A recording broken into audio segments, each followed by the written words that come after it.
వివాదాస్పద రామ జన్మభూమి బాబ్రీ మసీదు కేసులో సుప్రీంకోర్టు సంచలన తీర్పును వెలువరించింది. మధ్యవర్తిత్వం ద్వారానే ఈ కేసును పరిష్కరించుకోవాలని స్పష్టం చేసింది.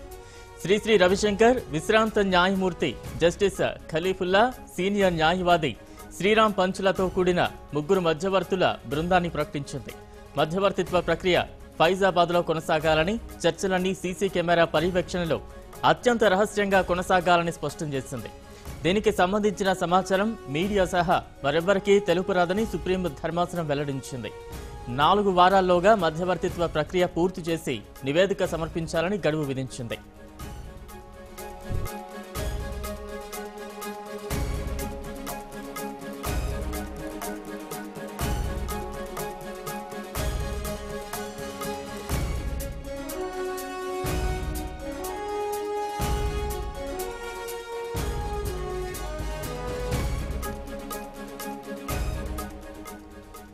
వివాదాస్పద రామ జన్మభూమి బాబ్రీ మసీదు కేసులో సుప్రీంకోర్టు సంచలన తీర్పును వెలువరించింది. మధ్యవర్తిత్వం ద్వారానే ఈ కేసును పరిష్కరించుకోవాలని స్పష్టం చేసింది. శ్రీ రవిశంకర్, విశ్రాంత న్యాయమూర్తి జస్టిస్ ఖలీఫుల్లా, సీనియర్ న్యాయవాది శ్రీరామ్ పంచులతో కూడిన 3 మధ్యవర్తుల బృందాన్ని ప్రకటించింది. మధ్యవర్తిత్వ ప్రక్రియ ఫైజాబాద్లో కొనసాగాలని, చర్చలన్నీ సీసీ కెమెరా పర్యవేక్షణలో అత్యంత రహస్యంగా కొనసాగాలని స్పష్టం చేసింది. దీనికి సంబంధించిన సమాచారం మీడియా సహా మరెవ్వరికీ తెలుపరాదని సుప్రీం ధర్మాసనం వెల్లడించింది. 4 వారాల్లోగా మధ్యవర్తిత్వ ప్రక్రియ పూర్తి చేసి నివేదిక సమర్పించాలని గడువు విధించింది.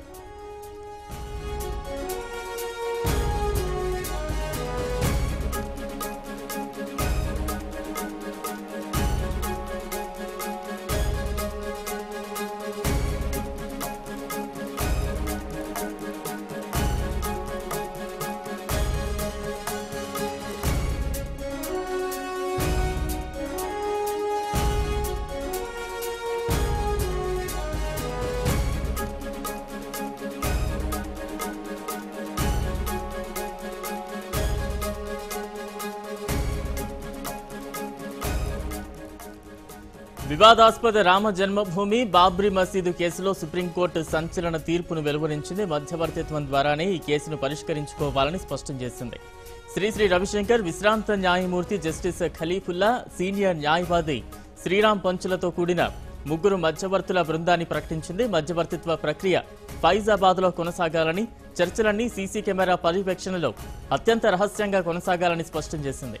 దీనికి సంబంధించిన సమాచారం మీడియా సహా మరెవ్వరికీ తెలుపురాదని సుప్రీం ధర్మాసనం వెల్లడించింది. 4 వారాల్లోగా మధ్యవర్తిత్వ ప్రక్రియ పూర్తి చేసి నివేదిక సమర్పించాలని గడువు విధించింది.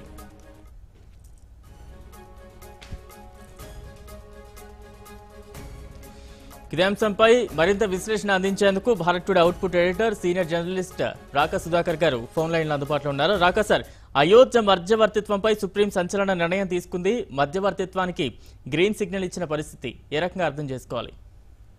నిజానికి మధ్యవర్తిత్వం చేసేటువంటి ప్రయత్నాలు అసలు కోర్టుకి విషయం రావడానికి ముందు జరిగినాయి. పోయిన ఎన్నికలకు ముందు గురు రవిశంకర్ స్వయంగా అనేక మంది ముస్లిం నాయకులతో కలిసి మాట్లాడి చర్చలు జరిపి అయోధ్యకి పరిష్కారం కనుక్కునే ప్రయత్నం చేశారు. అప్పుడు ఆయనని ముస్లిం సంస్థలు కూడా స్వాగతించినాయి, కానీ చర్చలు పెద్దగా ముందుకు వెళ్ళలేదు. ఇప్పుడు న్యాయస్థానము ఈ అంశం పైన భూ వివాదాన్ని పరిష్కరించిన తర్వాత అలహాబాద్ హైకోర్టు భూ వివాదాన్ని పరిష్కరించింది. భూమిని 3 భాగాలుగా విభజించి, ఒకటి నిర్మోహి అఖాడాకి, ఒకటి రామజన్మభూమి న్యాస్ కి, మరొక భాగం షియా వక్ఫ్ బోర్డుకి చొప్పున ఆ వివాదిత భూమిని పంచిపెట్టిన తరువాత దాని మీద ప్రస్తుతం కోర్టు విచారణ జరుపుతోంది. సుప్రీం కోర్టు దాని మీద విచారణ జరుపుతున్నప్పుడు ఈ అలహాబాద్ హైకోర్టు ఇచ్చినటువంటి నిర్ణయం యొక్క సత్యాసత్యతల్ని నిరూపించవలసినటువంటి సుప్రీం కోర్టు మధ్యవర్తుల్ని పెట్టడము అనేది కొంత ఆశ్చర్యం కలిగించేటటువంటి విషయము. అంటే అలహాబాద్ హైకోర్టు ఇది ధృవీకరిస్తున్నట్టా కాదా అన్న ప్రశ్నకు మనకు సమాధానం లభించడం లేదు. అలహాబాద్ హైకోర్టు 2000 సంవత్సరంలో ఇచ్చినటువంటి తీర్పు ఏదైతే ఉందో, 2004-5 ప్రాంతంలో ఇచ్చినటువంటి తీర్పు, ఆ తీర్పు ప్రస్తుతము అది కరెక్టా కాదా అన్నది చెప్పవలసిన బాధ్యత సుప్రీంకోర్టు మీద ఉంది. దాన్ని చెప్పకుండా ముగ్గురు మధ్యవర్తుల్ని నియమించటము అనేది, ఈ ముగ్గురు మధ్యవర్తుల్లో ఒకరు రిటైర్డ్ జస్టిస్ ఖలీఫుల్లా, ఒకరు న్యాయ వ్యవహారాల నిపుణుడైనటువంటి శ్రీరామ్ పంచ్, మూడవది గురు రవిశంకర్. వీరు ముగ్గురిని కలిపి ఇప్పుడు ఏదైతే కమిటీని ఏర్పాటు చేశారో ఈ కమిటీ ఏం తెలుస్తుంది? ఈ కమిటీ అలహాబాద్ కోర్టు ఇచ్చినటువంటి తీర్పును ధృవీకరించదా అన్నది ప్రధానమైనటువంటి ప్రశ్న. రెండవది, వీళ్ళు అలహాబాద్ కోర్టుకు సంబంధం లేనటువంటి ఒక పరిష్కారాన్ని గనక తీసుకొచ్చినట్లయితే దాన్ని సవాలు చేసే అవకాశం ఉందా లేదా అన్నది రెండవ కీలకమైన ప్రశ్న. ఈ రెండు అంశాలు తేలకుండా, ఈ రెండు అంశాలు ఉండడం వల్ల మధ్యవర్తిత్వ ప్రక్రియ 4 వారాల్లో లేదా ఒక 4 నెలల్లో పూర్తయిపోయినప్పటికీ దానిని అమలు చేసేటువంటి బాధ్యత ఎవరి మీద ఉంటుంది? ఈ ప్రశ్నలకి సుప్రీంకోర్టు వాస్తవానికి జవాబు చెప్పవలసి ఉంటుంది. ఎందుకంటే ఈ ముగ్గురు వ్యక్తులు మధ్యవర్తిత్వం ద్వారా అవుట్ ఆఫ్ ద కోర్టు పరిష్కారాలు తీసుకున్నారని ప్రయత్నిస్తున్నారా, లేకపోతే వీళ్ళు తీసుకువచ్చినటువంటి పరిష్కారానికి చట్టబద్ధత ఏ రకంగా ఉంటుంది? దీన్ని భవిష్యత్తులో ఎవరైనా సవాల్ చేసే అవకాశం ఉందా? ఈ ప్రశ్నలు వేటికి జవాబు లేదు. సుప్రీంకోర్టు ఈ రోజు తీసుకున్నటువంటి నిర్ణయాన్ని కనుక మనం పరిశీలించినట్లయితే ఈ 4 వ్యక్తులు తీసుకున్న నిర్ణయానికి చట్టబద్ధత ఉంటుందా ఉండదా? వీరిచ్చినటువంటి తీర్పు అలహాబాద్ తీర్పుకి భిన్నంగా వచ్చినట్టయితే, వీరిచ్చినటువంటి సలహా, అప్పుడు దీనికి చట్టబద్ధత ఉంటుందా లేదా? ఈ ప్రశ్నలకి సుప్రీంకోర్టు సమాధానం ఇవ్వకుండా కేవలము ఈ 4 మధ్యవర్తుల్ని పెట్టడం ద్వారా కేసుని కొంత బంతిని అవుట్ ఆఫ్ కోర్టు సెటిల్మెంట్ వైపు వేయడానికి ప్రయత్నిస్తున్నట్టుగా కనిపిస్తుంది. ఇది ఏ మేరకు చట్టం పరిధిలోకి వస్తాయన్నది పెద్ద ప్రశ్న. ఒకవేళ నిజంగా అవుట్ ఆఫ్ కోర్టు సెటిల్మెంటే జరగాల్సి ఉంటే ఈ పాటికి ఆ దిశగా ప్రయత్నాలు జరిగిపోయి ఉండవలసింది. ఇది మళ్ళీ కోర్టుకు రావడము, కోర్టులో విచారణను దాదాపు 10-12 సంవత్సరాలు ఆలస్యం చేయటము, రకరకాల కేసులతోటి, ఇవన్నీ దృష్టిలో పెట్టుకున్నట్లయితే ఈ ముగ్గురు మధ్యవర్తుల్ని ఏర్పాటు చేయడం వల్ల సమస్య ఏ మేరకు పరిష్కారం అవుతుందన్న విషయంలో కొన్ని సందేహాలు ఉన్నాయి. అయితే రాకాస, సుప్రీం నిర్ణయం ద్వారా అయోధ్యాంశం విచారణ మరింత వేగం పుంజుకోనుందని మనం భావించవచ్చా? మరోవైపు ఏదైతే కమిటీ ద్వారా వచ్చే తీర్పు ఏదైతే ఉంటుందో, తుది తీర్పు, అది ఫైనల్ గా మనం భావించాలంటారా? ప్రశ్న అదే. ఇందాక నేను మీకు మనవి చేసింది కూడా ఏంటంటే, ఈ 4 out of the court settlement ఏదన్నా చేసి, లేకపోతే 2 పక్షాలతో మాట్లాడి ఏదన్నా ఒక నిర్ణయానికి వస్తే ఆ నిర్ణయాన్ని కోర్టులో సవాలు చేయవచ్చా లేదా అన్నది ప్రశ్న. ఒకవేళ కోర్టులో సవాలు చేయవచ్చంటే ఎవరో ఒకరు వచ్చి కోర్టులో కేసేస్తారు. నేను భక్తుడిని కాబట్టి, లేకపోతే బాబ్రీ మసీదులో మా పూర్వీకులు ఎప్పుడో నమాజ్ చేశారు కాబట్టి నాకు ఇక్కడ హక్కు ఉందని చెప్పి అతను కోర్టుకు వెళ్తే ఈ మధ్యవర్తులు తీసుకొచ్చినటువంటి పరిష్కారము కోర్టు పరీక్షలకు నిలబడుతుందా? నిలబడే అవకాశము తక్కువ.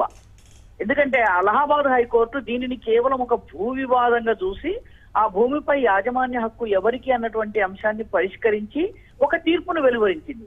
ప్రస్తుతం సుప్రీంకోర్టు ముందున్నటువంటి ప్రశ్న ఏంటంటే, అలహాబాద్ కోర్టు వెలువరించినటువంటి తీర్పు సరైందా కాదా అన్నది. అంతే.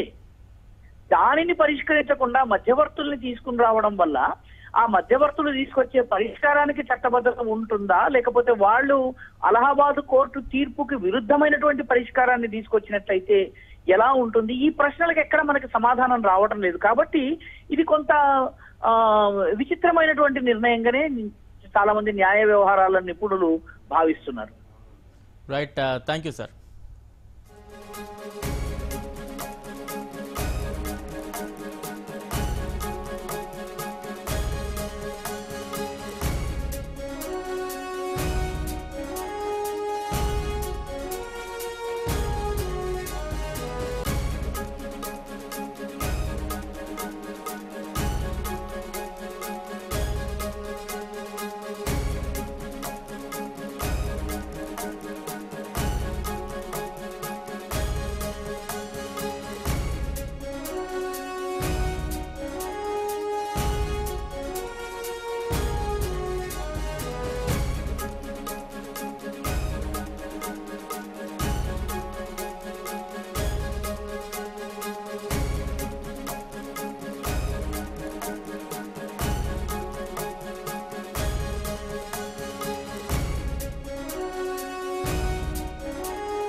देखिए मध्यस्थता फैजाबाद में हो रही है। सुप्रीम कोर्ट ने इस मैटर को एक्सट्रीमली कॉन्फिडेंशियल रखने को कहा है और मैं आप सभी से निवेदन करूंगा कि प्रिंट और इलेक्ट्रॉनिक मीडिया मीडिएशन की प्रोसीडिंग्स को रिपोर्ट ना करें। सर नाम बता दीजिए, एक बार नाम बता दीजिए। ये भी कहा कोर्ट ने ये भी साफ किया है कि अगर खलीफुल्ला जो सुप्रीम कोर्ट के रिटायर्ड जज हैं वो इस मध्यस्थता मीडिएशन के चेयरमैन होंगे। जस्टिस पंचू और श्री रविशंकर इस मैटर में मीडिएशन करेंगे और कोर्ट ने जो भी पार्टी ने नाम सुझाया था उस नाम पे भी गौर किया। क्या कोर्ट ने इस पर भी बोला है कि पैनलिस्ट या फिर जो पार्टीज हैं वो किसी को ना बताएं, शेयर ना करें जानकारी? कोर्ट ने स्पेसिफिकली कहा है सारी पार्टीज को और मीडिएटर को कि मीडिएटर की प्रोसीडिंग्स रिपोर्ट नहीं होंगी और मीडिएशन में अगर मीडिएटर की प्रोसीडिंग्स को कोई भी डिफिकल्टी होती है तो वो सुप्रीम कोर्ट से उसको क्लैरिफाई करें।